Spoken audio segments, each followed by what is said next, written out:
प्राचीन भारत अनेक शक्तिशाली साम्राज्यों के उदय एवं पतन का साक्षी रहा है। इसने एक के बाद एक न जाने कितने राजाओं का काल देखा, उनकी शक्ति की चरम सीमा देखी और उनका निसहाय अंत भी। इस पूरी यात्रा में यदि एक पात्र जो अपनी ख्याति को निरंतर बनाने में सफल रहा हो तो वह था गंगा के दक्षिण में बसा पाटलिपुत्र नगर। मगध में स्थित यह नगर कई शताब्दियों तक संपूर्ण भारतवर्ष की शक्ति का स्रोत रहा। जब चंद्रगुप्त मौर्य ने नंदों को परास्त करके मौर्य साम्राज्य की स्थापना की तो उन्होंने पाटलिपुत्र नगर को ही अपनी राजधानी के रूप में चुना। मौर्य साम्राज्य जैसे विशाल साम्राज्य में कई महानगर थे।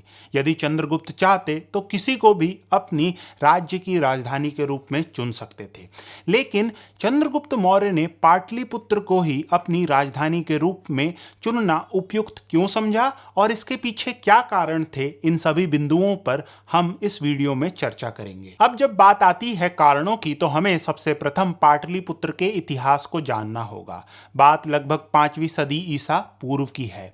इस समय मगध राज अजातशत्रु वृज्जी गणसंघ से एक प्रचंड युद्ध लड़ रहे थे और इस युद्ध में उन्हें संतोषजनक सफलता नहीं मिल रही थी। इन परिस्थितियों को देखते हुए अजातशत्रु अपने मंत्री वर्षाकर को मंत्रणा के लिए बुलाते हैं और इस मंत्रणा के पश्चात वह यह निर्णय लेते हैं कि गंगा के दक्षिणी तट पर एक नगर का निर्माण हो जो वृज्जी के विरुद्ध मगध के अभियान में एक सैन्य अड्डे के रूप में काम करेगा, जिससे वृज्जी की सेना पर आक्रमण करना सरल हो जाएगा। इस समय इस नगर का नाम पाटली ग्राम रखा गया। प्राचीन बौद्ध स्रोतों से हमें यह ज्ञात होता है कि गौतम बुद्ध के जीवन काल तक पाटलिपुत्र एक नगर के रूप में पूर्ण रूप से विकसित नहीं हुआ था। यदि इन स्रोतों की माने तो स्वयं गौतम बुद्ध ने मंत्री वर्षाकर के बुलाने पर बनकर तैयार हुए पाटली ग्राम का निरीक्षण भी किया था और उन्होंने यह भविष्यवाणी की थी कि आने वाले समय में यह नगर आर्यावर्त के सबसे प्रमुख नगर के रूप में स्थापित होगा। अजातशत्रु के काल में मगध की राजधानी राजगृह ही रही। उनके पुत्र उदयभद्र ने सिंहासन पर आते ही मगध की राजधानी राजगृह से हटाकर पाटलिपुत्र कर दी। उदयभद्र के राजधानी परिवर्तन का कारण था मगध के दक्षिण में स्थित अवंती महाजनपद। अवंती अजातशत्रु के काल में ही मगध पर आक्रमण करने का एक विफल प्रयास कर चुका था।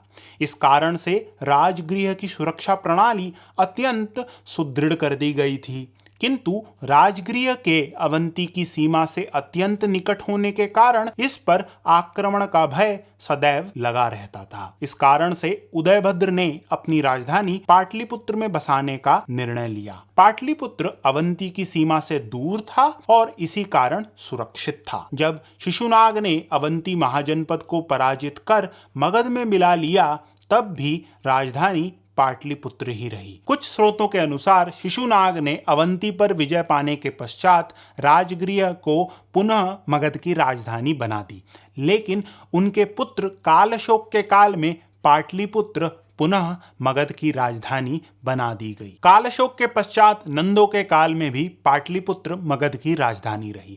अब यदि हम चंद्रगुप्त के काल की बात करते हैं तो हमें पुनः अपने मूल प्रश्न पर लौटना होगा कि क्यों चंद्रगुप्त ने पाटलिपुत्र को अपनी राजधानी के रूप में चुना। इस प्रश्न का प्रथम उत्तर तो पाटलिपुत्र का इतिहास है। उदयभद्र से लेकर नंदों के काल तक पाटलिपुत्र ही राजनीतिक शक्ति का केंद्र रहा था और चंद्रगुप्त पाटलिपुत्र के इस इतिहास से अवगत थे। इसी कारण से जब उन्होंने मौर्य साम्राज्य की स्थापना की तो उन्होंने पाटलिपुत्र को अपनी राजधानी के रूप में चुना, जिससे उनके साम्राज्य को विश्वसनीयता मिल सके। इस बिंदु को ठीक तरह से समझने के लिए हमें आधुनिक भारतीय इतिहास का एक उदाहरण देखना होगा। 1911 में ब्रिटिश राज ने अपनी राजधानी कलकत्ता से बदलकर दिल्ली कर दी थी। दिल्ली को चुनने का कारण था दिल्ली का मुगल काल से ही सत्ता के केंद्र के रूप में स्थापित होना। जिसने भी दिल्ली पर अधिकार किया पूरे भारत में उसी की तूती बोली। इसी कारण से ब्रिटिश राज ने दिल्ली को अपनी राजधानी के रूप में चुना। वह संपूर्ण भारतवर्ष को यह दिखाना चाहते थे कि अब भारतीय उपमहाद्वीप पर उनका अधिकार है। जो स्थिति दिल्ली की आधुनिक भारतीय इतिहास में थी वह प्राचीन भारत में पाटलिपुत्र की थी। इसी कारण से जब चंद्रगुप्त मौर्य ने अपने साम्राज्य की स्थापना की तो उन्होंने पाटलिपुत्र को अपनी राजधानी के रूप में चुना। लेकिन पाटलिपुत्र को चुनने के पीछे केवल उसका महत्वपूर्ण इतिहास ही नहीं था, एक और मुख्य कारण था जिसके परिणाम स्वरूप पाटलिपुत्र मगध और मौर्य साम्राज्य की राजधानी बना। इस कारण को समझने के लिए हमें मौर्य साम्राज्य के भूगोल को समझना होगा। वैसे तो मौर्य साम्राज्य अत्यंत विशाल था, किंतु गंगा घाटी का क्षेत्र मौर्य साम्राज्य का प्रमुख क्षेत्र था। अशोक के अधिकतम शिलालेखों का इसी क्षेत्र में पाए जाना इस बात को प्रमाणित करता है। पाटलिपुत्र से पूरे गंगा घाटी के क्षेत्र को संचालित किया जा सकता था। पाटलिपुत्र गंगा नदी के तट पर स्थित था, इसी कारण से वहां से पूरे गंगा घाटी पर ध्यान रखा जा सकता था। अब आपके मन में एक स्वाभाविक प्रश्न आएगा कि यदि गंगा के तट पर स्थित किसी नगर को ही राजधानी बनाना था तो पाटलिपुत्र को ही क्यों चुना गया। उदाहरण के लिए यदि हम कन्नौज को ले लें, हम जानते हैं कि कन्नौज इस समय तक एक नगर के रूप में विकसित नहीं हुआ था। यदि मौर्य राजा चाहते तो कन्नौज के स्थान पर भी एक नगर बसाकर उसे अपनी राजधानी बना सकते थे। वह भी गंगा के तट पर स्थित होता और इस नगर से मौर्य साम्राज्य के पश्चिमी क्षेत्रों का संचालन करना भी सरल होता। परंतु चंद्रगुप्त मौर्य ने ऐसा करना उचित नहीं समझा। इसके पीछे कई कारण थे। पहला तो पाटलिपुत्र का महत्वपूर्ण इतिहास। यदि हम इस महत्वपूर्ण बिंदु को हटा भी दें तब भी हम देखते हैं कि पाटलिपुत्र मौर्य साम्राज्य के लिए अति महत्वपूर्ण था। इस बिंदु को समझने के लिए हमें गंगा घाटी की भौगोलिक संरचना को समझना होगा। गंगा घाटी का क्षेत्र मुख्यतः 3 भागों में विभाजित है। ऊपरी गंगा घाटी जो हरिद्वार से प्रयागराज तक है, मध्य गंगा घाटी जो प्रयागराज से बिहार एवं बंगाल की सीमा तक है, निचली गंगा घाटी जो बंगाल की सीमा से लेकर सुंदरबन के जंगलों तक है। यदि गंगा घाटी मौर्य साम्राज्य का प्रमुख अंग थी तो मध्य गंगा घाटी मौर्य साम्राज्य का हृदय। यह इसलिए था क्योंकि मगध का संपूर्ण क्षेत्र इसी मध्य गंगा घाटी में स्थित था। वर्तमान समय में मध्य गंगा घाटी का यह क्षेत्र सबसे घनी जनसंख्या वाला क्षेत्र है।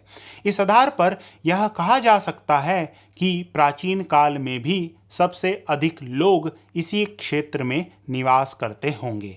यह क्षेत्र इतनी बड़ी जनसंख्या को रखने में इसलिए सफल था क्योंकि यहाँ चावल की खेती होती थी।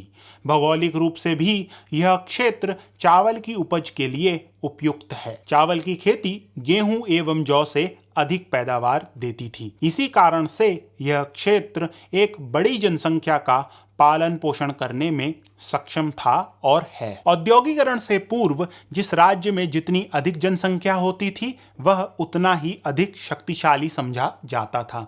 इस तर्क से यह कहना उचित होगा कि प्राचीन समय में मध्य गंगा घाटी का क्षेत्र भारतीय उपमहाद्वीप के सबसे प्रभावशाली क्षेत्रों में से एक था और पाटलिपुत्र का यह नगर इस मध्य गंगा घाटी के केंद्र में स्थित है। केंद्र में स्थित होने के कारण पाटलिपुत्र से मध्य गंगा घाटी का पूर्ण रूप से संचालन किया जा सकता है। पाटलिपुत्र के इस भौगोलिक महत्व के कारण ही चंद्रगुप्त मौर्य और उनसे पहले मगध के राजाओं ने पाटलिपुत्र को एक राजधानी के रूप में चुना। यदि आप मगध के इतिहास के बारे में और जानना चाहते हैं तो कृपया करके यह प्लेलिस्ट देखें। यदि आपको यह चैनल अच्छा लगा तो कृपया करके सब्सक्राइब करें। धन्यवाद।